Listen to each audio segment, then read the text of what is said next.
கிறிஸ்தேசுக்குள் பிரியமான அன்பு சகோதர சகோதரிகள் அனைவருக்கும் அன்பின் வாழ்த்துக்கள்.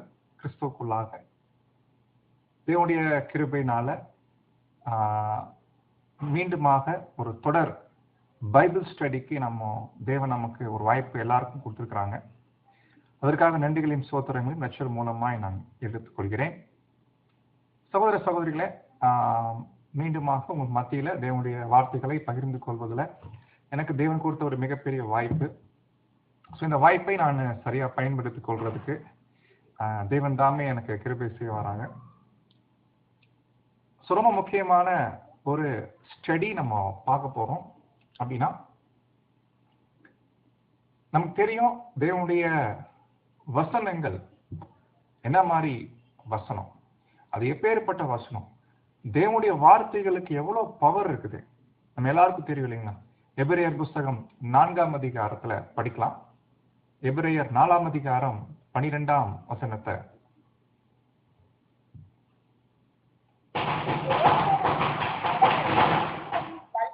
உள்ளதாயும் இருபுறமும் கருப்புள்ள எந்த பட்டயத்திலும் கருக்கானதாயும் ஆத்துமாவையும் ஆவியையும் கணுக்களையும் ஊனையும் பிரிக்கத்தக்கதாக குத்துகிறதாயும் இருதயத்தின் நினைவுகளையும் யோசனைகளையும் வகையறுக்கிறதாயும் இருக்கிறது. எவ்வளோ தேவனுடைய வார்த்தைகள் எப்படி இருக்காமா, இருபுறம் கருக்குள்ள பட்டயம், அது நம்மை பிரிக்குதுங்களாமா. ஆவி தனி, நம்முடைய மாம்சம். ஆவிக்கேற்றபடி நம்ம தெளிவா வாழ்வதற்கு, ஆவிக்கேற்றபடி தெளிந்த புத்தியில நம்ம இருப்பதற்கு தேவனுடைய வசனங்கள் தான் ரொம்ப முக்கியம்.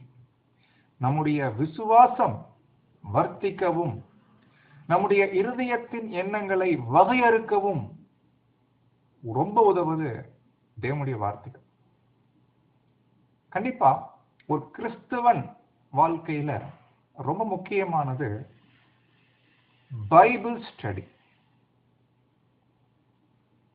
கவனிக்கணும், பைபிள் ரீடிங்ல, பைபிள் ரீடிங் பண்றது உலகத்துல நிறைய பேர் பண்றாங்க. பைபிள் ஸ்டடி, வேத வசனங்களை படித்து ஆராய்ந்து உட்பொருளை, அதில் இருக்கக்கூடிய ஆவியை ஒருத்தர் உள்வாங்க வேண்டியது அவசியமானது.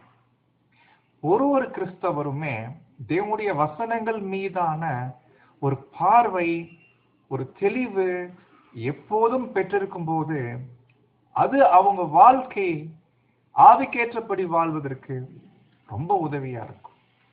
வெறுமன வசனம் படிக்கிறவர்களாக மாத்திரம் நம்ம இருந்தோம்னா, சகோதர சகோதரிகளே, வசனங்களை படிக்கலாம், தேவைப்பட்ட வசனங்களை வீட்டுல மாட்டி வைக்கலாம், அதனால எந்த பிரயோஜனம் இல்லை. வசனங்கள் நமக்குள்ள ஆழமாக ஆவிக்குரிய வகையில பதிந்திருக்க வேண்டியது ரொம்ப அவசியமா இருக்கு இல்லைங்களா? பொதுவா இன்னைக்கு உலகத்துல பொறுத்த வரைக்கும் பொதுவா இன்னைக்கு எவ்வளோ தீமைகள் பாவங்கள் சூழ்ந்திருக்கும் போது யார் ஒருவர் இதன் மத்தியில தன்னை காத்துக்கொள்ள முடியும்னா, நம்ம படிக்கிறோம், வாலிபர்களை பத்தி பழைய ஏற்பாடுல படிக்கிறோம். வாலிபன் எதனால் தன் வழியை சுத்தம் செய்வான்? அட்வைஸ் இல்ல, நீங்க போயிட்டு யோகால போய் கொடுத்தீங்கன்னா அதுவும் வழி இல்ல போயிட்டு உடற்பயிற்சியில போய் டைம் ஸ்பெண்ட் பண்ணீங்கன்னா அதுவும் இல்ல இன்னைக்கு உலகம் சொல்ற மாதிரி ஸ்போர்ட்ஸ்ல இன்வால்வ் பண்ணீங்கன்னா நீங்க இந்த மாதிரி காரியங்களை அவாய்ட் பண்ணலாம். No no no. வாலிபன் எதனால் தன் வழியை சுத்திகரிக்க முடியும்னா, அவருடைய வசனத்தை எந்த அளவுக்கு காத்து கொள்றதுனால, எந்த அளவுக்கு வசனத்தை உள்வாங்கி அதன்படி நடக்கிறதுக்கு முயற்சி எடுக்கிறார். அப்போ சகோதர சகோதரிகளே, இப்படி இருக்கும்போது வேத வசனங்களுக்கு இவ்வளவு பவர்ஃபுல் அப்படின்னா, அந்த வேத வசனங்கள் நினைச்சு பாருங்க, பழைய ஏற்பாட்டுல இருக்குது, புதிய ஏற்பாட்டுல இருக்குது. அப்படிப்பட்ட பைபிள் ஸ்டடியில நம்ம அதிகமா இப்ப நம்ம பார்க்க போறது புதிய ஏற்பாடு. இந்த புதிய ஏற்பாட்டுல சுவிசேஷம் இருக்குது, அப்புறம் ஒரு வரலாறு விஷயம் இருக்குது, அப்போஸ்தலர் நடவடிக்கைகள் இருக்குது, அதுக்கப்புறம் வெளிப்படுத்தின விசேஷம், தீர்க்க தரிசனங்கள் இருக்குது, இதுக்கு மத்தியில நிருபங்கள் இருக்குது. இந்த நிருபங்கள் அந்தந்த அன்றைய நாட்களில் இருந்த சபைகளுக்கு, தனிப்பட்ட சபைகளுக்கு, சில நேரங்களில் தனிப்பட்ட நபர்களுக்கு என்ன பண்ணப்பட்டிருக்கிறதுனா எழுதியிருக்கிறாங்க அப்போஸ்தலர்கள். இவங்க பேசின வார்த்தைகள் எல்லாமே ஏதோ ஒரு லெட்டர் எழுதணும்னு சொல்லி எழுதல. ஒரு லெட்டர் அவங்க எழுத உட்காரும் போதே பரிசுத்த ஆவியினுடைய உந்துதனால, பரிசுத்த ஆவியின் உந்துதலினால் என்ன பண்ணிருக்கிறாங்கன்னா அங்க அந்த நிருபத்தை எழுதியிருக்கிறாங்க. ஏதோ ஒரு மெசேஜ் ஒரு சபைக்கு அனுப்பணும், அந்த மெசேஜ் அனுப்புறதுக்காக ஒரு லெட்டர் எழுதி கொடுத்துக்கிறது அது நார்மல். பட் இவங்க அந்த மாதிரி நம்ம எடுத்துக்க கூடாது. இவங்க எழுத உட்கார்ந்துட்ட இந்த ஒரு நிருபங்களுமே பரிசுத்த ஆவியினால் ஏவப்பட்டிருக்குது. எனவே அது ஏதோ வெறும் நிருபமாக படிக்காம ஒரு வார்த்தைகளுமே என்னென்ன ஆழமான காரியங்கள் இருக்குது என்பதை நம்ம கண்டுபிடிக்கணும் சகோதர சகோதரிகள். அப்போ அந்த வகையில இந்த நிருபங்கள்ல நம்ம தேவனுடைய கிருபையில கடந்த நாட்கள்ல ஒரு சில நிருபங்கள் படிச்சிருக்கிறோம். எபிரேயர் நிருபம், அது ஒரு ஸ்டடி நம்ம பார்த்திருக்கிறோம். அதனுடைய ஆடியோஸ் எல்லாமே அங்க இருக்குது. அப்புறம் 1 கொரிந்தியர் நிருபம் முழுக்க பார்த்திருக்கிறோம், அதனுடைய விஷயங்கள் பார்க்கிறோம். அதுக்கப்புறம் சின்ன சின்ன அதிகாரங்கள் கொண்ட 4 நிருபங்கள் இல்லைங்களா, சோ அது இருக்குது. இந்த நிருபங்களை படிக்கும் போது எவ்வளவு ஆழமான பார்வை நமக்கு அங்க கிடைக்கும். சோ அதே போல இன்னைக்கு தேவனுடைய கிருபையில இன்றைய நாளிலிருந்து ஒரு நிருபத்துக்குள்ள நம்ம போறோம். இந்த நிருபம் அப்போஸ்தலனாகிய பவுல் ரோமர்களுக்கு எழுதிட்ட ஒரு நிருபமாக அங்க இருக்கு. சகோதர சகோதரர்களே, இந்த ரோமர் நிருபம் பாத்தீங்கன்னா என்னுடைய தனிப்பட்ட பர்சனல் லைஃபுக்கு அது ரொம்ப முக்கியமான ஒரு நிருபம். ஏன் அப்படி கேட்டீங்கன்னா, எப்போ கர்த்தர் இயேசு கிறிஸ்துவை நான் இரட்சகராக ஏற்றுக்கொண்டிருக்கேனோ, எப்போ கர்த்தர் இயேசு கிறிஸ்துவை நான் இரட்சகராக ஏற்றுக்கொண்டேனோ,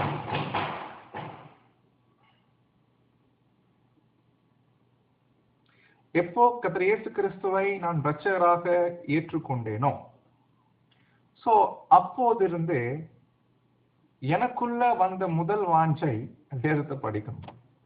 அப்படி வேதத்தை படிக்கும் போது நான் அதுக்கு கமெண்ட்ஸ் எழுத விரும்பிட்டேன். அப்போ ட்ரூத்துக்குள்ள இல்லை. சோ அப்போ அந்த கமெண்ட்ஸ் எழுத உட்காரும் போது நாம் எடுத்த முதல் நிருபம் எதுனா அந்த ரோமர் நிருபம். சோ கமெண்ட்ஸ் எழுத ட்ரை பண்ணோம். அப்போ லிட்ரலா தான் புரிஞ்சுக்கிட்டு அங்க எழுதணும். ஆனா ஏதோ விஷயம் இருக்கு மட்டும் தெரியும், பட் தெரியல. பட் பின் நாட்கள்ல இவ்வளோ வருடங்களுக்கு பின்னாடி தான் இந்த நிருபத்தை சத்தியத்தின் பார்வையில ஆவியின் வழிநடத்துதல்ல ரொம்ப டீப்பா பார்க்கறதுக்கு தேவன் நமக்கு என்ன பண்ணிக்கிறாங்கன்னா கிருபை பண்ணிருக்கிறாங்க. அந்த ஒரு ஸ்டடி தான் உங்கள் மத்தியில நம்ம பண்ண போறோம். ஆக்சுவலி இந்த ஸ்டடி உண்மையிலே சகோதர சகோதரர்களே, இது நான் எனக்காக தான் பண்றேன், தப்பா எடுத்துக்க வேணாம். ஏன்னா இது நான் தெரிஞ்சுக்கணும் தேவனுடைய வார்த்தைகள் என்ன சொல்லப்பட்டிருக்கிறது. ரோமர் நிருபத்திலிருந்து நிறைய சப்ஜெக்ட்ல என்ன பண்ணுவோம்னா வசனங்கள் எடுத்து யூஸ் பண்ணுவோம், அங்க இங்க இங்க அப்படித்தான் நம்ம பார்த்துருக்கோம் இல்லைங்களா. But verse by verse study பண்ணதில்லை. பட் இன்னையிலிருந்து இந்த ரோமர் நிருபத்தில் இருக்கக்கூடிய நிறைய ஆழமான காரியங்களை நம்ம என்ன பண்ண போறோம்னா தெரிஞ்சுக்க போறோம். இதன் விளைவா ஒவ்வொருத்தருடைய ஆவிக்குரிய ஜீவியம் எந்த அளவுக்கு ஸ்ட்ராங் ஆகுது அது ரொம்ப முக்கியம். சகோதர சகோதரர்களே, பொதுவா இந்த ரோமர் நிருபத்தை பத்தி நம்ம சொல்லணும்னா, இந்த ரோமர் நிருபம் பாத்தீங்கன்னா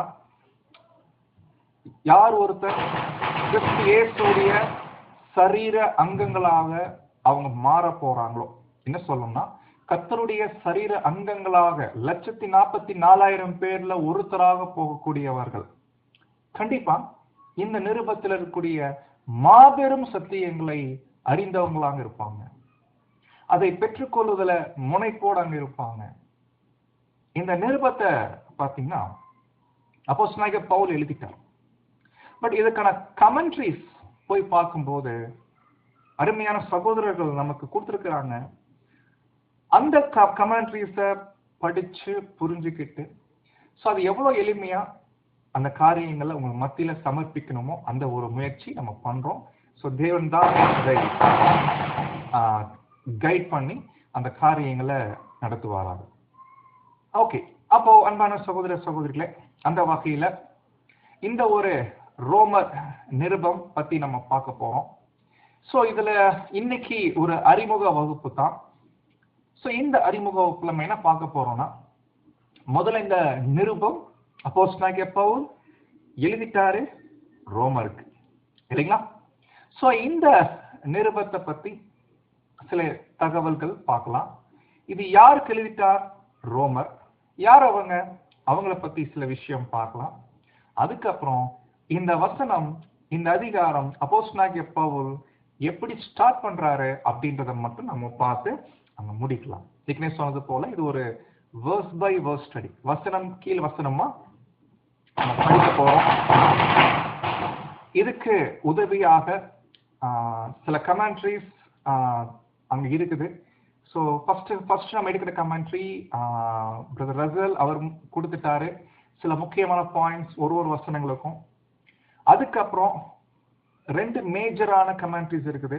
ஒன்று பார்த்தீங்கன்னா டேவிட் டோரன் தனி ஒரு புக் என்ன பண்ணிருக்கிறாங்கன்னா புக்காவே பப்ளிஷ் பண்ணிருக்கிறாங்க. அவங்க எப்படி பண்ணிருக்கிறாங்கன்னா, அவங்க எக்லீஷியா உட்காந்து ஸ்டடி பண்ணி அந்த ஸ்டடி பண்ணதை எடுத்து என்ன பண்ணிக்கிறாங்க, புக்கா போட்டிருக்கிறாங்க. உண்மையிலேயே அவரு இந்த பகுதிகள் அவர் எழுதும் போது எப்படி பேசுறாருன்னா, அந்த புக்ல எழுதும் போது உண்மையிலே இது ஒரு ஸ்டடி இல்லை. இந்த ரோமருக்கு நிருபம் படிக்கிற படிப்பு இது ஒரு ஸ்டடி. இது ஆக்சுவலி ஸ்டடி இல்லை, இதை முடிச்ச பின்னாடி தான் தெரியும் இது ஒரு எக்ஸ்பீரியன்ஸ். நம்ம இந்த ரோமன் நிருபத்தை கடந்து வந்தது எல்லாமே ஒரு பெரிய அனுபவம் அப்படின்ற ஒரு விஷயத்த. அது என்ன அனுபவம், அது நம்ம பார்க்கலாம். கண்டிப்பா அந்த அனுபவத்தை பெற்றுக்கொள்ள போறோம். இது வெறுமன ஸ்டடியா இருக்காது, கண்டிப்பா இது ஒரு பெரிய அனுபவமா இருக்க போகுது. ஏன்னா இங்க சொல்லப்பட்ட ஒரு விஷயமே ரொம்ப முக்கியம். ஏன்னா அன்பானவர்களே, பைபிள்ல 2 நம்ம நிருபம் பார்க்கிறோம். ஒன்னு அப்போஸ்தலனாகிய பவுல் எழுதிட்ட நிருபங்கள்ல, ஒன்னு எபிரேயர் நிருபம்.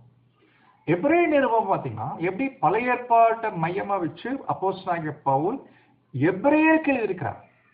எபிரேயர் ஜனங்கள், யூதர்கள், யூத கிறிஸ்தவர்கள். அதே போல இந்த நிருபம் ரோமர்கள். இவங்க யாரா? ஒரு புறஜாதியிலிருந்து வந்தவங்க, மெஜாரிட்டி. இவங்களுக்கு எழுதிட்ட இந்த நிருபம் பாத்தீங்கன்னா நம்ம கண்டுபிடிக்கிறோம் 2 விஷயம் மையப்படுத்தி அப்போஸ்தலனாகிய பவுல் அங்க எழுதிட்டார். அதனால்தான் இது 1,44,000 பேருக்கு இந்த ஒரு ரோமர் நிருபம் மிகப்பெரிய ஒரு ஊன்றுகோலா நிற்குது, இல்லைங்களா? ஆக்சுவலி இந்த ரோமர் நிருபத்துடைய ஸ்பெஷாலிட்டி என்னன்னா, இந்த ஒரு நிருபத்தாலதான், நல்லா கவனிங்க, இது எல்லாம் தேவனுடைய வார்த்தை தான். பட் இந்த ரோமர் நிருபத்துக்கு ஒரு ஸ்பெஷல் இருக்கணும். என்னன்னு கேட்டீங்கன்னா, இந்த ஒரு நிருபத்தால தான் சீர்திருத்தலே உண்டாச்சு. ஞாபகம் இருக்குங்களா? இந்த ரெஃபர்மேஷன் என்று சொல்லுவாங்க. மார்ட்டின் லூத்தர் அவரு ஒரு பெரிய சீர்திருத்தம் பண்ணார். ஆக்சுவலி அன்றைய நாட்கள்ல நம்ம இல்ல, அதனால அந்த சீர்திருத்தத்துடைய வீரியம் நமக்கு புரியல. ரொம்ப கள்ள போதனை இருந்துட்டு அதிலேயே வாழ்ந்து உழன்று போய் திடீர்னு ஒரு சீர்திருத்தம் நடக்குதுன்னா, இவ்வளோ காலம் நம்ம பொய்யில இருந்திருக்கிறோமா? ஐயோ, அது உலக அளவுல ஒரு பெரிய சீர்திருத்தம். அது சாதாரண விஷயம், வரலாற்றுல அது ரொம்ப முக்கியமான நிகழ்வு. அப்படிப்பட்ட ஒரு சீர்திருத்தம் நடக்கிறதுக்கு ரொம்ப முக்கியமாக இருந்த நிருபம் எதுனா இந்த ரோமர் நிருபம் தான். அப்ப இந்த ரோமர் நிருபத்துல 2 மிக முக்கியமான டாக்ட்ரின்ஸ் பத்தி இருக்கணும். தேவனுடைய பிள்ளைகள் இந்த 2 டாக்ட்ரினை ரொம்ப தெளிவா தெரிஞ்சிருக்கும். வால்யூம்ஸ்ல படிச்சிருக்கிறோம். 6th வால்யூம்ல இதை பத்தி பிரதர் பேசியிருக்கிறாங்க. நீதிமானாக்கப்படுதல் நான் என்ன, எப்படி? பரிசுத்தமாக்கப்படுதல் நான் என்ன, எப்படி? இது எல்லாமே வால்யூம்ல விளக்கங்கள் பிரதர் பேசி இருக்கிறாங்க. ஆனா நாம என்ன பண்ண போறோம்னா இந்த விளக்கங்களை மையமா வச்சு வசனங்கள் எப்படி அப்போஸ்தலனாகிய பவுல் கொடுத்திருக்கிறாரு, எப்படி ஒரு பாயிண்ட்ஸுமே கொண்டு போயிருக்கிறாரு, எப்படி ஒரு விஷயங்களையுமே அழகா எடுத்துட்டு போயிருக்கிறார் அப்படின்றத நாம தெரிஞ்சுக்கலாம். அது மாத்திரமல்ல சகோதர சகோதரிகளே, இன்னும் சில இந்த நிருபத்தை பத்தி அங்க பிரதர்ஸ் அங்க சொல்லும் போது என்ன சொல்றாங்கன்னா, எப்போதுமே இந்த ஒரு நிருபத்தை படிக்கும் போது உலகத்தை சொல்லுவாங்க இல்லைங்களா, வார்த்தைகள் எல்லாமே ரொம்ப சிம்பிளா இருக்கும், வார்த்தைகள் சிம்பிளா இருக்கும், நடைகள் ரொம்ப சிம்பிளா இருக்கும், ஆனா அதுல இருக்கக்கூடிய விஷயம் ரொம்ப பெருசா இருக்கும். அது மாதிரி தான் இந்த அப்போஸ்தலனாகிய பவுல் எழுதிட்ட இந்த ரோமருக்கு எழுதின நிருபம் பார்த்தீங்கன்னா படிக்க போறோம். ரொம்ப எளிமையான வார்த்தைகள்லாம் பயன்படுத்தியிருப்பாரு, எளிமையான உதாரணம் கொடுத்திருப்பாரு, எளிமையான வகையில பிரசன்ட் பண்ணிருப்பாரு. ஆனா ஒரு வசனத்திலுமே ரொம்ப டீப்பான விஷயங்கள் இருக்குது. அதனாலதான் இந்த ரோமன் நிருபத்தை எல்லாரும் படிக்கலாம், பட் எல்லாராலையும் புரிஞ்சுக்க முடியாது. படிக்கிற எல்லாருமே மேலோட்டமா படிச்சு புரிஞ்சுக்குவாங்க, அது காமன். ஆனா இதுல இருக்கக்கூடிய ஆழமான விஷயங்களை தேவனுடைய பரிசுத்தவான்களுடைய கண்கள்ல மட்டுமே அது புலப்படும். அப்போ அன்பானவர்களே, கண்டிப்பா நம்ம விசுவாசிக்கலாம், வரக்கூடிய காலங்கள்ல தேவன் ரொம்ப அருமையான ஒரு வழிநடத்துதல் அங்க கொடுப்பாங்க.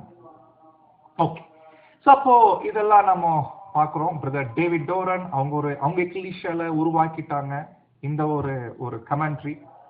அதுக்கப்புறம் இன்னொரு பிரதர் இருக்கிறாங்க, பிரதர் பிராங்க் ஷெலிலோ, அவங்களுடைய கமெண்ட்ரி. அதுக்கப்புறம் பிரதர் ஜான் மெக்கிசன் அவங்களுடைய கமெண்ட்ரி. இது இல்லாம மற்ற பிரதர்ஸ்ங்க சப்ஜெக்ட்ல பயன்படுத்திட்டாங்க ரோமருக்கு எழுதின நிருபத்துடைய வசனங்களை, அதிகாரங்களை. சோ அந்த எல்லா கமெண்ட்ரி சேர்த்து நம்ம என்ன பண்ண போறோம்னா, அப்போஸ்தலனாகிய பவுல் இந்த நிருபத்தை எழுத ஸ்டார்ட் பண்ணும்போது எப்படி ஆரம்பிக்கிறாரு, எப்படி கொண்டு போறாரு, எப்படி போயிட்டு முடிக்கிறாரு. சோ அவருடைய பாயிண்ட் ஆஃப் வியூல பவுல் எப்படி இந்த நிருபத்துக்குள்ள நுழைஞ்சு உள்ள போய் முடிச்சாரோ அவரோடே நம்ம என்ன பண்ண போறோம்னா டிராவல் பண்ண போறோம்.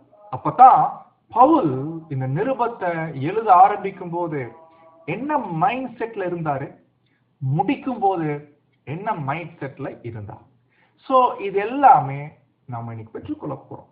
எப்படி 7 காலமாக சபை இந்த நிருபத்தை படிச்சிருப்பாங்க, அவங்க பெற்றுக்கொண்ட அனுபவங்கள் நாம வாங்க போறோம் அன்பான சகோதர சகோதரி. சோ அப்போ அந்த வகையில நாம ஆரம்பிக்க போறோம் இந்த வசன பகுதிகள். சோ முதல் விஷயம் நம்ம படிக்கலாம், ரோமருக்கு எழுதின நிருபம் 1ஆம் அதிகாரம் 1 மற்றும் 2. இயேசு கிறிஸ்துவின் ஊழியக்காரனும் அப்போஸ்தலன் ஆகும்படி அழைக்கப்பட்டவனும் தேவனுடைய சுவிசேஷத்திற்காக பிரித்தெடுக்கப்பட்டவனுமாய் இருக்கிற பவுல், ரோமாபுரியில் உள்ள தேவ பிரியரும் பரிசுத்தவான்களாகும்படி அழைக்கப்பட்டவர்களுமாகிய அனைவருக்கும் எழுதுகிறனாலும். கரெக்ட் இல்லைங்களா? ஒரு விஷயம் நம்ம பார்க்கலாம். ஏற்கனவே சொன்னது போல இந்த ரோமருக்கு எழுதின நிருபம் பவுல் பேசின விஷயங்கள்ல நிறைய டீப்பான விஷயம் இருக்குது, ஆனா எளிமையான லாங்குவேஜ்ல பேசியிருக்கிறாரு. பட் இதுல டீப்பா இருக்கிற விஷயம் எல்லாராலையும் தெரிஞ்சுக்க முடியாது, தேவனுடைய பரிசுத்தவான்களுடைய கண்கள் மட்டுமே கண்டுபிடிக்க முடியும் இல்லைங்களா? அப்படி இருக்கிறதுனால இதை மொழிபெயர்த்தாங்க இல்லைங்களா, டிரான்ஸ்லேட்டர்ஸ், அவங்க கூட பார்த்தீங்கன்னா ரொம்ப சிரமப்பட்டிருக்கிறாங்க. அதெல்லாம் நம்ம பார்க்க போறோம். அவங்களுக்கு சில விஷயம் தெளிவா புரியாதனால அவங்க மொழிபெயர்க்கும் போது சில வார்த்தைகள் மாத்தி மாத்தி போட்டாங்க. பட் அப்படி மாத்தி போட்டதுனால ரொம்ப டீப்பான மீனிங் தமிழ் லாங்குவேஜ்ல, இங்கிலீஷ் லாங்குவேஜ்ல படிக்கிறவங்களுக்கு கிடைக்காம போயிடுது. பட் அதெல்லாம் என்ன பண்ண போறோம்னா வேர்ஸ் பை வேர்ஸ் ஸ்டடி பண்ணும்போது வரக்கூடிய நாட்களை பார்க்கலாம். அதுல ஒரு எக்ஸாம்பிள் பார்த்தீங்கன்னா, இந்த 1ஆம் அதிகாரம் பவுல் எப்படி ஸ்டார்ட் பண்றாருன்னா, ஸ்டார்ட் பண்ணும்போது முதல்ல தன்னை பத்தி ஒரு இன்ட்ரோடக்ஷன் கொடுக்குறாரு. பவுல் இல்லைங்களா, பவுல் இந்த பவுலை பத்தி இவர் யாரு அப்படின்னு முதல் வசனத்துல சொல்லிட்டு 2ஆம் வசனம் பாத்தீங்கன்னா ஒரு ஆர்டர் வருது. தமிழ் நம்ம பைபிள்ல அந்த ஆர்டர் வரது இல்லை. ஏன்னா நீங்க ஒருவேளை திருவிவிலியம் வச்சிருந்தீங்கன்னா அதுல நீங்க கொஞ்சம் படிக்க முடியுமா சிஸ்டர்? பாருங்க, திருவிவிலியத்துல ரோமர் 1:2 மட்டும் படிங்க.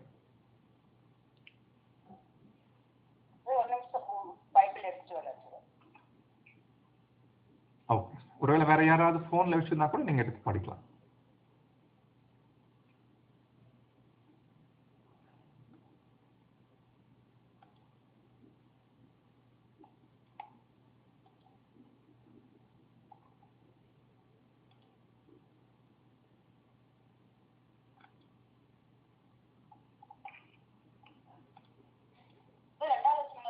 ஒன்று ரெண்டு. கடவுளின் அன்பை பெற்று இறை மக்களாக அழைக்கப்பட்டுள்ள ரோமை நகர மக்கள் அனைவருக்கும் இயேசு கிறிஸ்துவின் பணியாளரும் திருத்தூதனாக அழைப்பு பெற்றவனும் கடவுளின் நற்செய்தி பணிக்கென ஒதுக்கி வைக்கப்பட்டவனுமாகிய பவுல் எழுதுவது, நம் தந்தையாம் கடவுளிடமிருந்தும் ஆண்டவராம் இயேசு கிறிஸ்துவிடமிருந்தும் உங்களுக்கு அருளும் அமைதியும் உரித்தாகுக. நற்செய்தியை தருவதாக கடவுள் தம் இறைவாக்கினர் வழியாக ஏற்கனவே திருமறை நூலில் வாக்களித்திருந்தார். ஓகே, பாருங்க, இதுல பாத்தீங்கன்னா 2ஆம் வசனம் வேற மாதிரி அங்க இருக்குது. ஆனா இது கூட பாத்தீங்கன்னா ஒரு ஆர்டர் இல்ல. இங்கிலீஷ்ல அங்க எப்படி வருதுன்னா, அப்போஸ்தலனாகிய பவுல் முதல் வசனத்துல தன்னை பத்தி சொல்லிட்டு 2ஆம் வசனத்திலிருந்து இயேசு கிறிஸ்து பத்தி சொல்லிட்டு அதுக்கப்புறம் முடிக்கும் போது கிருபையும் சமாதானமும் உங்களுக்கு உண்டாவதாக அப்படின்னு நாங்க என்ன பண்றாருன்னா முடிக்கிறார். அப்போ நம்ம என்ன பண்ண போறோம்னா, இந்த ஆர்டர் மாறி மாறி இருக்கிறதுனால நம்ம குழம்பிக்காம இருக்கிறதுக்கு நம்ம தமிழ் பைபிள் வசனத்தின் படி நம்ம என்ன பண்ணலாம்னா போகலாம். இப்போ நம்ம படிக்கலாம். முதல் வசனம் மட்டும் படிங்க. ரோமர்கள் நிருபம் 1ஆம் அதிகாரம் 1ஆம் வசனம். இயேசு கிறிஸ்துவின் ஊழியக்காரனும் அப்போஸ்தலன் ஆகும்படி அழைக்கப்பட்டவனும் தேவனுடைய சுவிசேஷத்திற்காக பிரித்தெடுக்கப்பட்டவனுமாகிய பவுல். ஓகே, சோ அப்போ முதல் விஷயம், அப்போஸ்தலனாகிய பவுல் இந்த நிருபத்தை அவர் ஸ்டார்ட் பண்றார் இல்லைங்களா? அப்படி ஸ்டார்ட் பண்ணும்போது சகோதர சகோதரிகளே, அவர் எப்படி தன்னை அட்ரஸ் பண்றாருன்னா, பவுல் அவர் யாருன்னா இயேசு கிறிஸ்துடைய ஊழியக்காரன். ஃபர்ஸ்ட் பாயிண்ட் இல்லைங்களா? இங்கிலீஷ்ல நம்ம படிக்கிறோம் the servant of Jesus Christ. இயேசு கிறிஸ்துடைய சர்வன்ட் நானு. First point. 2ஆவது பாயிண்ட், அப்போஸ்தலன் என்று அழைக்கப்படுபவன். நான் ஒரு அப்போஸ்தலன் என்று தன்னை என்ன பண்றாருன்னா 2வது அட்ரஸ் பண்றாரு. 3வது என்ன சொல்றாருன்னா, தேவனுடைய சுவிசேஷத்துக்காக இல்லைங்களா பிரித்தெடுக்கப்பட்டவன். அதுல பார்த்தோம் ஒதுக்கப்பட்டவன். எதுக்காக ஒதுக்கப்பட்டவன்னா தேவனுடைய சுவிசேஷத்துக்காக. இப்ப இந்த முதல் வசனத்திலே பாத்தீங்கன்னா பவுல் கிட்ட இருந்து சில பாடங்கள் நம்ம கற்றுக்கொள்ளலாம். என்ன பாடம் அப்படின்னா, சகோதர சகோதரிகளே, ஒரு தேவனுடைய அர்ப்பணிக்கப்பட்ட தேவனுடைய பிள்ளைகளுமே தங்களுக்கான அழைப்பு என்ன மாதிரி அழைப்பு, நான் எதற்காக அழைக்கப்பட்டிருக்கிறேன், நான் ஏன் அழைக்கப்பட்டிருக்கிறேன், எனக்கான ஊழியம் என்ன, நான் எதற்காக பிரித்தெடுக்கப்பட்டவன் என்று ஒரு தேவனுடைய பிள்ளைகளும் கண்டிப்பா உணர்ந்திருக்க வேண்டும். ஆக்சுவலி பாத்தீங்கன்னா சபை என்று எடுத்தோம்னா மொத்தமா பார்த்தோம்னா சபை மொத்தமா தேவனுடைய சித்தம் செய்வதற்காக அழைக்கப்பட்டிருக்கிறாங்க. மொத்தமா பார்த்தோம்னா நம்ம தேவன் ஒரு பெரிய வாய்ப்புக்கு அழைச்சிருக்கிறாரு இல்லைங்களா? கர்த்தர் இயேசுடைய சாயலை அடைவதற்கு அழைச்சிருக்கிறாரு. மொத்தமா பார்த்தோம். ஆனா மொத்தமா மட்டும் பார்க்க கூடாது, அதே நேரத்துல இண்டிவிஜுவலாவும் பார்க்கணும். நமக்கு தெரியும் இல்லைங்களா, நட்சத்திரத்துக்கு நட்சத்திரம் எப்படி மகிமையில விசேஷமா இருக்குது, அதே போல 144,000 மெம்பர்ஸுமே ஒவ்வொருவருக்கும் தனிப்பட்ட வகையில சில யூனிக்னஸ், தேவன் ஒவ்வொருவருக்கும் சில விசேஷமான தெரிந்து கொள்ளுதல் வச்சிருக்கிறாரு. அது என்ன தெரிந்து கொள்ளுதல் கேட்டீங்கன்னா, இங்க உதாரணத்துக்கு பவுல் சொல்றார், தன்னை என்னவா சொல்றாருன்னா அப்போஸ்தல் அப்படின்னு அறிமுகப்படுத்துறார். ஆக்சுவலி இதெல்லாம் பாத்தீங்கன்னா இதான் பிப்ளிக்கல் மெத்தட். இது இப்படி சொல்றதுனால ஏதோ இன்னைக்கு பேர் சபை ஜனங்கள் மாதிரி தன்னை உயர்த்திக்கிறாரு, தன்னை பெருமைப்படுத்திக்கிறாரு அப்படின்ற மாதிரி நினைக்க கூடாது. மாறாக கர்த்தர் ஒரு பெரிய ஒரு ஊழியத்துக்கு அவர் கூப்பிட்டிருக்கார். நமக்கு தெரியலீங்களா, சபையில ஒரு 5 ஊழியம் இருக்கு. எபேசியர்ல படிக்கிறோம், சிலரை அப்போஸ்தலராகவும், சிலரை தீர்க்கதரிசிகளாகவும், சிலரை மேய்ப்பராகவும், சிலரை போதகராகவும், சுவிசேஷகராகவும் ஏற்படுத்தினார். இதுதான் சபையில தேவன் ஏற்படுத்தின ஒரு மெத்தட். இதுல பவுல் தனக்கு என்ன ஒரு ஊழியம் கொடுத்திருக்கிறார் என்பதை அட்ரஸ் பண்றாரு. அப்போஸ்தலன். அப்போஸ்தலன் அப்போஸ்தலன் என்பது ஒரு ஊழியம். இது பவுல் அப்போஸ்தலனாக தெரிந்து கொள்ளப்பட்டிருக்கிறாரு. இந்த ஊழியம் ஏதோ ஒட்டுமொத்த சபைக்கும் கிடையாது. இது 12 பேருக்கு மாத்திரமே கர்த்தர் கொடுத்துட்ட ஒரு ஊழியம், அப்போஸ்தலர் ஊழியம். இத பத்தி, இந்த அப்போஸ்தலர் ஊழியத்தை பத்தி பவுல் மற்ற நிருபங்களை கூட பேசியிருக்கிறாரு. தன்னை அப்போஸ்தலன் என்று அவர் சொல்லியிருக்கிறாரு. இதெல்லாம் நமக்கு தெரிஞ்ச விஷயங்கள் தான். பட் இங்க நமக்கு தேவையான பாயிண்ட்ஸ் மட்டும் எடுக்கலாம். என்னன்னா, இதே போல சகோதர சகோதரிகளே, இந்த அழைப்புக்குள்ள வந்திருக்கக்கூடிய நம்ம எல்லாருக்குமே அவனை தேவன் என்ன பண்ணிருக்கிறார்னா, தமது சித்தத்தின்படி அங்கங்களை, அவயவங்களை சரீரத்தில் வச்சிருக்கிறாரு. நம்ம படிக்கிறோம் இல்லைங்களா, 1 கொரிந்தியர்ல ஒரு அவயவங்களை தேவன் சரீரத்துல வச்சிருக்கிறார்.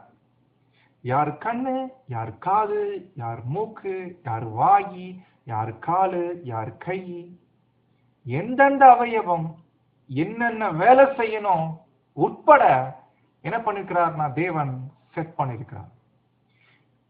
எல்லா அவயவங்களுக்கு ஒரே தொழில் இல்லை.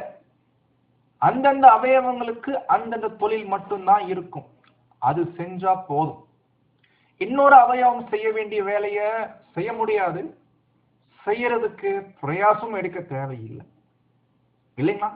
அப்படி இருக்கும்போது இந்த 1,44,000 பேர் இந்த பூமியில எப்படி தங்களை வாழ்வாங்கன்னா, தனக்கு நம்முடைய ஆண்டவர் என்ன ஒரு நோக்கத்துக்காக அழைச்சிருக்கிறாங்க, சரீரத்துல சபையில நான் என்ன அங்கமா இருக்கிறேன் என்பதை ஒருவருமே அங்க புரிஞ்சுக்க வேண்டியது அவசியமா. இன்னும் வேற மாதிரி சொல்லணும்னா, எனக்கே ஒரு தெளிவு இருக்கும், எனக்கு என்ன ஒரு வரம் கொடுக்கப்பட்டிருக்கிறது, இல்லைங்களா? இப்ப பவுல் கேட்டா, பவுல் உங்களுக்கு என்ன வரம் இருக்கு சொல்லுவாரு, அப்போஸ்தலன். இது ஒரு வரம், இது கிஃப்டிங். இது நம்ம எபேசியர்ல படிக்கிறோம்.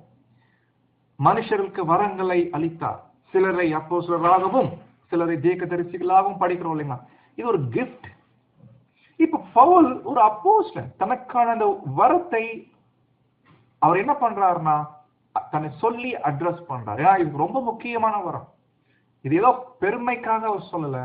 இந்த ஊழியத்துல எவ்வளவு ஒரு பாரம் இருக்கும், எவ்வளவு கணக்கு கொடுக்கணும், எவ்வளவு சீரியஸ்னஸ் இருக்குது, இல்லைங்களா? அதே போலத்தான் அவர் பெற்றுக்கொண்ட வரங்கள் என்ன என்பதை நம்ம கண்டுபிடிக்கணும்.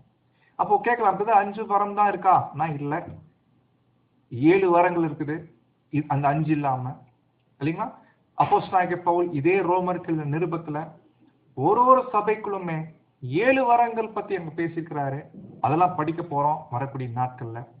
ஆக மொத்தத்துல நாம கற்றுக்கொள்ளக்கூடிய பாடம் என்னன்னா, இந்த முதல் வசனத்துல நாம அழைக்கப்பட்ட நோக்கம் என்ன ஒரு ஊழியத்துக்காக எனக்கு தேவன் அழைச்சிருக்கிறார். இது நம்ம தெரிஞ்சிருந்தா தான் நம்ம அந்த ஊழியத்தை நிறைவேற்ற முடியும், இல்லைங்களா? ஏன்னா நம்ம என்ன, ஆக்சுவலி நம்ம எல்லாருக்கும் ஒரே இலக்கு தான், கர்த்தருடைய சாயல் அடையணும், கரெக்ட், கீழ்ப்படினோம், கரெக்ட். ஆனா இது இல்லாம இன்னொன்னு இருக்குங்க, அவரவர் பெற்றுக்கொண்ட ஊழியத்தை நிறைவேற்று. இல்லைங்களா? இப்ப பவுல் பெற்றுக்கொண்ட ஊழியத்தை நிறைவேற்றினார், முடிச்சார். அது அவர் செய்யலைன்னா அது அவருக்கு ஐயோ. இல்லைங்களா? பாருங்க, அப்போஸ்தலனாகிய பவுல் உடைய அழைப்பை பத்தி நம்ம படிக்கலாம். கலாத்தியர் 1ஆம் அதிகாரம் 15 to 17 வரை.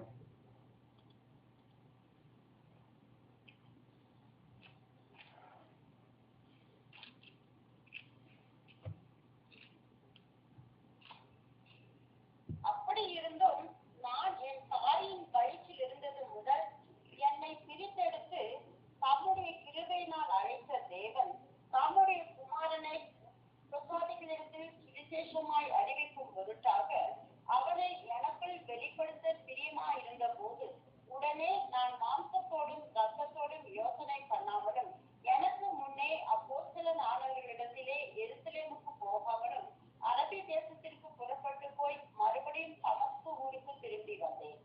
ஆமா, என்ன சொல்ல வர்றாருன்னா, எனக்கு ஒரு பெரிய வாய்ப்பு ஊழியம் கொடுக்கும்போது நான் யோசிக்கல.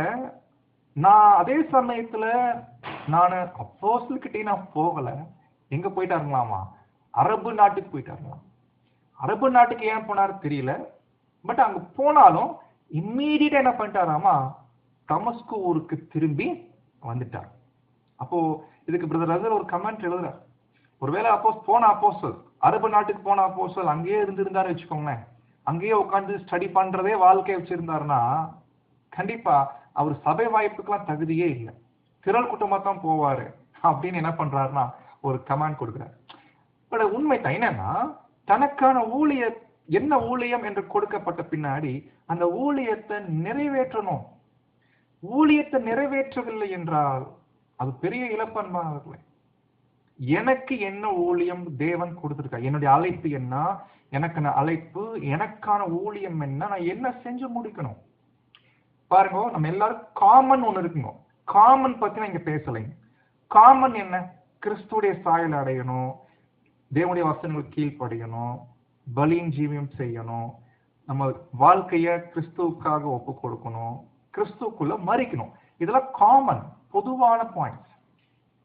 இது இல்லாம தனிப்பட்ட ஒருவருமே தங்களுக்கான அழைப்பு இருக்குது. உங்கள் அழைப்பையும் உங்கள் தெரிந்து கொள்ளுதலையும் அது நிறைவேற்றணும், இல்லைங்களா? அப்போ ஒவ்வொருவருமே தனக்கான அழைப்பு என்ன என்பதை தெரிந்திருந்தால் மட்டுமே அதை நிறைவேற்றுவதற்குரிய பிரயாசங்கள் இருப்பாங்க. ஒழிய தங்களுடைய அழைப்பு என்ன, நான் எதற்காக அழைக்கப்பட்டிருக்கிறேன், சபையில ஏன் இந்த இடத்துல நான் ஒரு மெம்பரா இருக்கிறேன், அது ஏன் இந்த எக்லீசியால மெம்பரா இருக்கிறேன், என்னுடைய நோக்கம் என்ன, என்னால என்ன முடியும், எனக்கு என்ன தேவன் வரம் கொடுத்திருக்கிறாங்க, எனக்கு என்ன திராணி இருக்குது, அது தெரிஞ்சுக்கிட்டு அதை செஞ்சா போதும். சின்னதோ பெருசோ, நம்ம பொதுவா பெருசா தான் திங்க் பண்ணுவோம் இல்லைங்களா? சப்ஜெக்ட் பேசணும், ஆனா பேச தெரியாது எனக்கு, அந்த பிரதர்ஸ் மாதிரி ஊழியங்கள் பண்ணணும், ஊர் ஊரா போகணும், அதெல்லாம் எனக்கு தெரியாது, நான் என்ன பண்ணுவேன் அப்படின்ற மாதிரி பெரிய லெவல்ல எதிர்பார்க்க வேணும். எனக்கு என்ன தேவன் கொடுத்திருக்கிறார் அதை முதல்ல கண்டுபிடிச்சாலே போதும், அதுல உண்மையா இருந்தா போதும், நிறைவேற்ற வேண்டியது அவசியமா இருக்கும். அன்பானவர்களே, ஆக்சுவலி இதுல தான் பாத்தீங்கன்னா திரள் கூட்டம் நிறைய மிஸ் ஆகுது. இந்த விஷயத்தை கண்டுபிடிக்க முடியாதனால தான் தாங்கள் எதற்கு ஓடுறாங்கன்ற விஷயமே தெரியாம இருக்கும்போது தான் தங்களுடைய அர்ப்பணிப்பை நேரத்துக்குள்ள முடிக்காம போயிடுறாங்க, இல்லைங்களா? சோ அதனால தான் தேவனுடைய பிள்ளைகள் தங்களுக்கான அழைப்பு என்ன என்பதை அங்க புரிஞ்சுக்கணும். சொல்லிட்டு, இயேசு கிறிஸ்துவின் ஊழியக்காரனும் சர்வன்ட் ஆஃப் கிரைஸ்ட், அப்போஸ்தலன் ஆகும்படி அழைக்கப்பட்டவன். இன்னொரு பெட்டர் டிரான்ஸ்லேஷன் எதுனா அப்போஸ்தலனாக அழைக்கப்பட்டவன், அப்போஸ்தலனாக அழைக்கப்பட்டவன் அப்படி வந்திருக்கணும். தேவனுடைய சுவிசேஷத்திற்காக, இல்லைங்களா? நல்லா கவனிங்க, இந்த வசனம் இங்கிலீஷ்ல 2ஆம் வசனத்துல வருது. பட் இதை பத்தி நம்ம டீட்டெயிலா வரக்கூடிய கிளாஸ்ல பார்க்கலாம். கிறிஸ்துவின் சுவிசேஷம் சொல்லல, தேவனுடைய சுவிசேஷம் சொல்ற, இல்லைங்களா? அது என்ன தேவனுடைய சுவிசேஷம்னா என்ன, கிறிஸ்துவின் சுவிசேஷம்னா என்ன, ரெண்டு வேற வேறையா ஒன்னா, இதுல என்னன்றத நம்ம அடுத்த கிளாஸ்ல பார்க்கலாம். ஸோ ஏன்னா நம்ம பார்க்க போற வசனங்கள் எல்லாமே ரொம்ப டீப்பா தான் போய் பார்க்க போறோம். அப்பதான் பவுல் பேசின ஒரு வார்த்தைகளுக்கு எவ்வளவு ஆழமான அர்த்தங்கள் இருக்குன்னு நம்ம தெரிஞ்சுக்க முடியும். சரிங்களா? அப்போ ஒரு தேவனுடைய சுவிசேஷத்துக்காக பிரித்தெடுக்கப்பட்டவன் யாருன்னா அப்போஸ்தலனாகிய பவுல். ஓகே, அப்போ சகோதர சகோதரிகளே, இந்த ஒரு பாடம் தான் நம்ம முதல்ல என்ன பண்றோம்னா கற்றுக்கொள்வோம். சோ அடுத்து நம்ம 2ஆம் வசனம் போயிடலாம். ரோமாபுரியில் உள்ள தேவ பிரியரும் பரிசுத்தவான்களாகும்படி அழைக்கப்பட்டவர்களுமாகிய அனைவருக்கும் எழுதுகிறதாவது. அப்போ இந்த நிருபம் யாருக்கு எழுதப்பட்டிருக்குன்னா ரோமருக்கு. இவங்க யாரு ரோமர் என்று கேட்டீங்கன்னா, பொதுவா அப்போஸ்தலனாகிய பவுல் மற்ற நிருபங்களை நீங்க படிச்சு பார்த்தீங்கன்னா ஆல்ரெடி அந்த இடத்துல ஒரு ஊழியம் பண்ணி அங்க சபை உருவான பின்னாடி சில வருஷங்களுக்கு பின்னாடி நிருபம் எழுதியிருப்பார் இல்லைங்களா?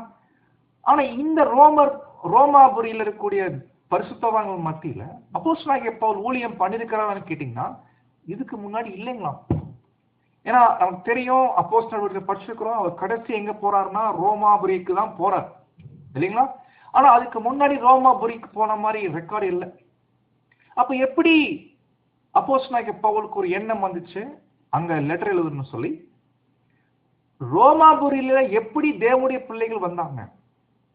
அப்போஸ்தலனாகிய பவுல் போய் ஊழியம் பண்ணல, ஆனா எப்படி அங்க எக்லீசியா ஃபார்ம் ஆச்சு? ஒருவேளை இப்படி நம்ம கேள்வி கேட்டோம்னா அதுக்கு பிரதர் எவல் ஒரு அருமையான கமெண்ட்ரி கொடுக்குறாங்க. அப்போஸ்தலனாகிய பவுல் போறதுக்கு முன்னாடியே அங்க ஒரு எக்லீசியா இருக்கு அப்படின்னா எப்படி சாத்தியமாகும்னா, நமக்கு தெரியும் இல்லைங்களா? அப்போஸ்தலர் நடவடிக்கைகள் 2ஆம் அதிகாரத்துல அங்க அப்போஸ்தலர் பேதுரு தீர்க்க தரிசனத்துல அங்க பேசுவாரு, அந்நிய பாஷைகள்லாம் பேசுவாரு, படிக்கிறோம். அப்போ 2ஆம் அதிகாரம் 10ஆம் வசனத்துல அங்க நான் நினைக்கிறேன் 17 ஜனங்கள், 17 ஊர்க்காரங்க வந்து அங்க அசம்பிள் ஆயிருப்பாங்க. அதுல யாரு ஒருத்தர் கேட்டீங்கன்னா ரோமாபுரியிலிருந்து வந்த சில ஜனங்கள் என்ன பண்ணிருப்பாங்கன்னா அன்னைக்கு சத்தியத்தை கேட்டு அவங்க ரட்சிக்கப்பட்டிருப்பாங்க. சோ அப்போ ஒருவேளை அப்படி ரட்சிக்கப்பட்ட ஜனங்கள் தான் ரோமாபுரிக்கு போய் அவங்க கேட்ட சத்தியங்களை வச்சு மற்றவங்களுக்கு சொல்லி அங்க ஒரு சபை ஸ்தாபிக்கப்பட்டிருக்கும் அப்படின்னு என்ன பண்றாங்கன்னா அவங்க கமெண்ட்ரி கொடுக்குறாங்க இல்லைங்களா? சோ அப்போ அதுக்கப்புறம் தான் அப்போஸ்தலனாகிய பவுல் எல்லா இடத்துக்கும் போயிருக்கிறாரு. போகாத ஒரே இடம் ரோமாபுரி. கடைசியில் அங்கதான் போறாரு. ஆனா போறதுக்கு முன்னாடி பாத்தீங்கன்னா ஒரு நிருபம் என்ன பண்றாருன்னா அவரு எழுதி அனுப்புறாரு. ஏன்னா அந்த எக்லீசியால இருக்கக்கூடிய விஷயங்கள் பத்தி தகவல் கண்டிப்பா பவுலுக்கு வந்திருக்குது. அதனால தான் இந்த நிருபத்தை அவர் கொரிந்து பட்டணத்துல இருக்கிற நேரத்துல என்ன பண்ணிருக்கிறாருன்னா இந்த ஒரு காரியத்தை அங்க எழுதியிருக்கிறார். அப்போ சகோதர சகோதரியே, இப்போ இந்த ரோமாபுரி பத்தி நம்ம எல்லாருக்கும் தெரியும், பேசிக் கிளாஸ்லயே படிச்சாச்சு இல்லைங்களா? இவங்க ஒரு ரொம்ப முக்கியமான ஒரு இடம். ஏன்னா அப்போ ரோமன் கவர்மெண்ட் போயிட்டு இருக்கிற ஒரு காலப்பகுதி. அங்க ஒரு ஊர்ல பாத்தீங்கன்னா இருந்த ஒரு எக்லீசியா. ஆச்சரியம் என்னன்னா பின்னாட்கள்ல இங்கிருந்து தான் பாத்தீங்கன்னா போப் என்றவர் என்ன பண்ணாருன்னா அங்க வந்ததாக பார்க்கும் பின்னாட்கள் இல்லைங்களா? அப்போ அந்த நிலைமை வர்றதுக்கு முன்னாடி அந்த ஊர்ல இருந்துட்ட ஒரு எக்லீசியா, ரோம் எக்லீசியா. ரோம்லயே பாத்தீங்கன்னா பல இடங்கள்ல என்ன பண்ணிருந்தாங்க, சபைகள் அங்க இருந்துச்சு. சோ அங்க எழுதிட்டாரு இந்த நிருபம். பொதுவா இந்த நிருபத்துல அப்போஸ்தலனாகிய பவுல் அந்த ரோமருக்கு எழுதும் போது பொதுவா அங்க யார் இருந்திருக்க வாய்ப்பு இருக்குன்னா கிறிஸ்தவர்களும் பிளஸ் புறஜாதி கிறிஸ்தவர்களும், அதாவது யூதரிலிருந்து வந்த கிறிஸ்தவர்களும் புறஜாதியிலிருந்து வந்த கிறிஸ்தவர்களும் கலந்து இருந்த ஒரு எக்லீசியா தான் இந்த ஒரு ரோமன் எக்லீசியா அப்படின்ற ஒரு விளக்கத்தை நம்ம பார்க்கிறோம். ஓகே, இதெல்லாம் சின்ன சின்ன பாயிண்ட்ஸ் நீங்க ஞாபகம் வச்சுக்கலாம். இப்போ 2ஆம் வசனத்துல நம்ம படிக்கிறோம், ரோமாபுரியில் உள்ள இல்லைங்களா தேவப்பிரியர், தேவனால நேசிக்கப்பட்டவங்க, தேவனால அன்பு கூறப்பட்டவங்க. ஆக்சுவலி ரொம்ப பெரிய விஷயம். யாரெல்லாம் சத்தியத்தை கேட்டு பாருங்க, நினைச்சு பாருங்க, அன்னைக்கு பேதுரு அந்த அப்போஸ்தலர் நடவடிக்கைகள்ல ஒரு பிரசங்கம் பண்றாரு, அதை கேட்டு விசுவாசிச்சு அங்க போயிட்டு ஒரு எக்லீசியா ஃபார்ம் ஆகுதுன்னா நமக்கு சிம்பிளா இருக்கு இல்லைங்களா? ஆனா எந்த ஒரு இடத்துல ஒரு எக்லீசியா ஃபார்ம் ஆகுதுன்னா கண்டிப்பா அது பெரிய விஷயமா இருக்கு. ஏன்னா அவங்க எல்லாமே தேவனால அன்பு கூறப்பட்டவர்கள். இந்த ட்ரூத்துக்குள்ள வந்திருக்கிற நம்ம எல்லாருமே தேவனால அன்பு கூறப்பட்டவங்க. அந்த பாயிண்ட் ஏதோ எனக்கு மாத்திரம் இல்ல, தேவனுடைய சபை சத்தியத்தை கேட்டு யாரெல்லாம் தங்களை தேவனுக்கென்று அர்ப்பணிச்சு எங்கெங்கெல்லாம் இருக்கிறாங்களோ எல்லாருமே தேவனால் அன்பு கூறப்பட்டவர்கள். First point. ரெண்டாவது பாயிண்ட், அவர்கள் பரிசுத்தவான்கள். பரிசுத்தவான்களாக அழைக்கப்பட்டவங்க. பரிசுத்தவான்களாக அழைக்கப்பட்டவங்க ஆகும்படி இல்ல, பரிசுத்தவான்களாக. இல்லைங்களா? சோ என்ன பரிசுத்தவான்களாக நமக்கு தெரியலைங்க. பரிசுத்தவான்களுடைய அர்த்தம் என்ன அப்படின்னா, நம்ம ஏற்கனவே பார்த்துக்கிறோம். பரிசுத்தவான்கள் அப்படின்னா என்ன அர்த்தம்னா, செப்பரேட்டட் ஒன், தேவனுக்கென்று தங்களையை அர்ப்பணிக்கப்பட்ட ஜனங்கள், விசேஷ ஜனங்கள். இவங்க தேவனுடைய ஜனங்கள், தேவனுக்காக, தேவனுடைய சித்தம் செய்வதற்காக அர்ப்பணிக்கப்பட்ட ஒரு ஜனங்களாக இருக்கிறாங்க. சகோதர சகோதரிகளே,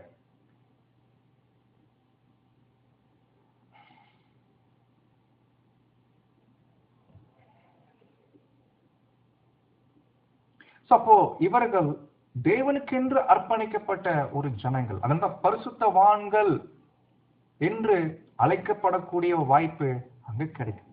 அப்போ பரிசுத்தவான்கள் சொல்லும் போது சங்கீதத்துல படிக்கிறோம். 50ஆம் சங்கீதம் 5ஆம் வசனத்துல என்ன படிக்கிறோம்னா, பலியினால் என்னோடு உடன்படிக்கை பண்ணிட்ட பரிசுத்தவான்கள். அப்போ இவர்கள் தேவனுக்கென்று தங்களை அர்ப்பணிச்சிருக்கிறாங்க, தேவனோடு உடன்படிக்கை பண்ணிருக்கிறாங்க. நோக்கம் என்ன? என்ன உடன்படிக்கை? பலியின் உடன்படிக்கை. இதோ தேவனே, உம் சித்தம் செய்ய வருகிறேன் என்ற உடன்படிக்கை. நம்ம எல்லாரும் உடன்படிக்கை பண்ணிருக்கிறோம். அதனால்தான் நமக்கு தேவன் பைபிள் என்ன பேர் கொடுத்திருக்கிறாருன்னா செயின்ட். செயின்ட் சொல்லும் போதே அது என்ன அர்த்தம்னா, நாம் தேவனுக்கென்று அர்ப்பணிக்கப்பட்டவங்க, தேவனுடைய சித்தம் செய்வதற்காக அர்ப்பணிக்கப்பட்டவங்க, பலியின் வாழ்க்கை வாழ்வதற்காக அர்ப்பணிக்கப்பட்டவங்க. அதுதான் அர்த்தம். அதனால்தான் நமக்கு பைபிள்ல பரிசுத்தவான்கள் என்று பேர். கரெக்டுங்களா? அப்போ பரிசுத்தவான்களாக அழைக்கப்பட்டிருக்கிறாங்க என்று நம்ம என்ன பண்றோம்னா அங்க பாக்குறோம். அனைவருக்கும் எழுதுகிறதாவது. அப்போ சகோதர சகோதரர்களே, இன்னைக்கு இந்த 2 வசனம் போதுமானது. அப்போ இன்னைக்கு இந்த 2 வசனத்திலிருந்து ஒரு சில பாடங்கள் நம்ம கற்றுக்கொண்டிருக்கிறோம். சோ இந்த அழைப்புக்குள்ள வந்திருக்கிற நம்ம எல்லாருக்குமே நம்முடைய அழைப்பு என்ன, தெரிந்து கொள்ளுதல் என்ன, எதற்காக தெரிந்து கொள்ளப்பட்டிருக்கிறோம், இண்டிவிஜுவலா ஒவ்வொருவரும் தெரிஞ்சிருக்கணும். தெரிஞ்சால் மாத்திரமே நிறைவேற்ற முடியும், அதுக்கு பிரயாசம் எடுக்க முடியும். இல்லைங்களா? நம்பர் 2, இந்த அழைப்புக்குள்ள வந்திருக்கிற தேவனுடைய பிள்ளைகள் யாரெல்லாம் தேவனுக்கு தங்களை அர்ப்பணிச்சிருக்கிறாங்களோ, தேவன் அவங்களுக்கு கொடுக்கக்கூடிய பேர் என்னன்னா பரிசுத்தவான்கள், தேவனுடைய பரிசுத்தவான்கள். இப்படித்தான் ரோமாபுரியில் கூடிய பரிசுத்தவான்களுக்கு இந்த நிருபத்தை அவர் எழுதுறாரு. ஆனா இவங்களை பத்தி பர்டிகுலரா ரோமாபுரியில் இருக்கக்கூடிய தேவனுடைய பரிசுத்தவான்களை பத்தி நடுவுல சில வசனம் இருக்குங்க. இங்கிலீஷ்ல படிக்கிறோம் 2 to 6. இங்கிலீஷ்ல தனியா அங்க வரும். இங்க படிக்கிற 2வது வசனம் இங்கிலீஷ்ல 7ஆம் வசனமா இருக்கும். அப்போ 1:7 நடுவுல ஒரு சில வசனம் இருக்குங்களா 2 to 6. இதெல்லாம் அப்போஸ்தலனாகிய பவுல் பேசுறாரு. எப்படி பேசுறாருன்னா, இந்த ரோமாபுரியுடைய பரிசுத்தவான்கள் எப்படி அழைக்கப்பட்டிருக்கிறாங்க, எப்படிப்பட்ட நிலைமையிலிருந்து வந்திருக்கிறாங்கன்றத பத்தி அங்க அப்போஸ்தலனாகிய பவுல் அங்க பேசுறாரு. அதெல்லாம் ரொம்ப டீப்பா அடுத்த கிளாஸ்ல நம்ம பார்க்க ஆரம்பிக்கலாம். பண்பானவர்களே, இன்னைக்கு இந்த அறிமுக பாடம் போதுமானது. ஸோ வரக்கூடிய நாட்கள்ல இதை பத்தி நம்ம படிக்க போறோம். ஸோ நீங்க வாய்ப்பு இருந்துச்சுன்னா ஒரு நோட் போட்டுக்கோங்க. ஒரு வசனத்துல இருக்கக்கூடிய முக்கியமான பாயிண்ட்ஸ், இந்த வார்த்தைகளுடைய விளக்கங்கள், அதை நீங்க செக் பண்ணிக்கலாம். ஏன்னா வார்த்தைகள் வித்தியாசம் இருக்குங்களா. பரிசுத்தவான்களாகும்படி அழைக்கப்பட்டவங்கன்னா இன்னும் பரிசுத்தவான்களாகல ஆகிறதுக்காக அழைக்கப்பட்டிருக்கிறாங்கன்ற அர்த்தம் வருது இல்லைங்களா? அப்படி இல்லை, ஆயிட்டாங்க. அதனாலதான் பரிசுத்தவான்களாக அழைக்கப்பட்டவங்க, பரிசுத்தவான்களாக அழைக்கப்பட்டவங்க இல்லைங்களா? ஸோ அப்படித்தான் அங்க மொழிபெயர்ப்புகள் அங்க வந்திருக்கணும். ஏன்னா வார்த்தைகள் வித்தியாசம் இருக்குது, மீனிங்ஸ் மாறும். ஸோ நாம யாரு, தேவன் என்ன மாதிரி அழைப்பு வச்சிருக்கிறாரு, நம்ம எப்படிப்பட்ட ஜனங்கள் என்பதை ஒருவருமே அங்க உணர்ந்து கொள்ள வேண்டியது அவசியமாக அங்க இருக்கு சகோதர சகோதரிகளை. அப்போ இன்றைய நாள் இந்த அறிமுக பாடமானது போதுமானது. வரக்கூடிய காலங்கள்ல இன்னும் விவரமா நம்ம பார்க்கலாம். ஏதேனும் சந்தேகம் இருந்தா நீங்க தாராளமா கேட்கலாம். தேவன் தாமே காத்து கிருபை செய்வாராக. ஆமென்.